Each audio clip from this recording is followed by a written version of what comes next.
actuellement dans le parc de Virunga une des réserves naturelles les plus importantes au monde en forêt et en biodiversité, un activisme armé qui met à mal cet écosystème,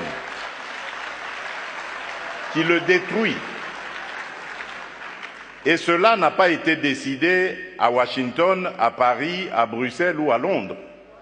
Ça a été décidé en Afrique, et plus précisément à Kigali.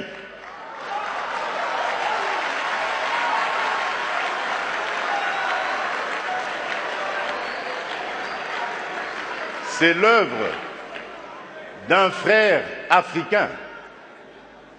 C'est pour vous dire que nous devons bannir l'hypocrisie qui est entre nous.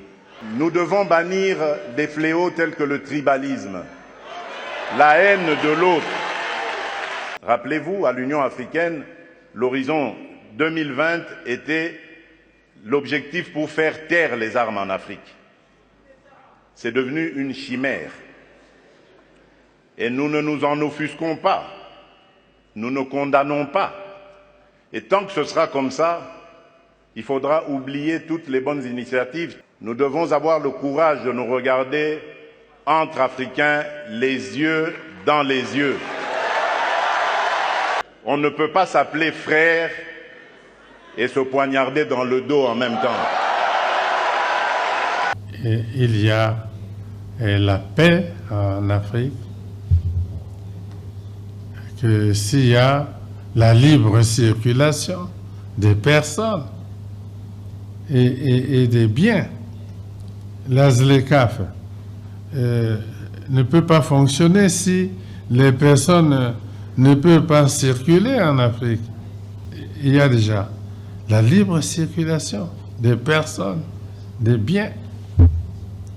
Et pour que cette circulation des personnes et des biens soit possible, et il faut qu'il y ait des infrastructures de communication.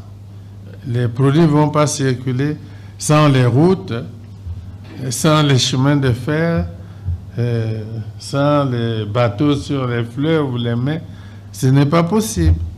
Le jour où nous mettrons fin à ce à quoi nous assistons aujourd'hui, à l'est de la République démocratique du Congo par exemple, des voisins qui viennent semer la pagaille, la mort, la désolation, uniquement dans le but de s'enrichir, de piller les ressources.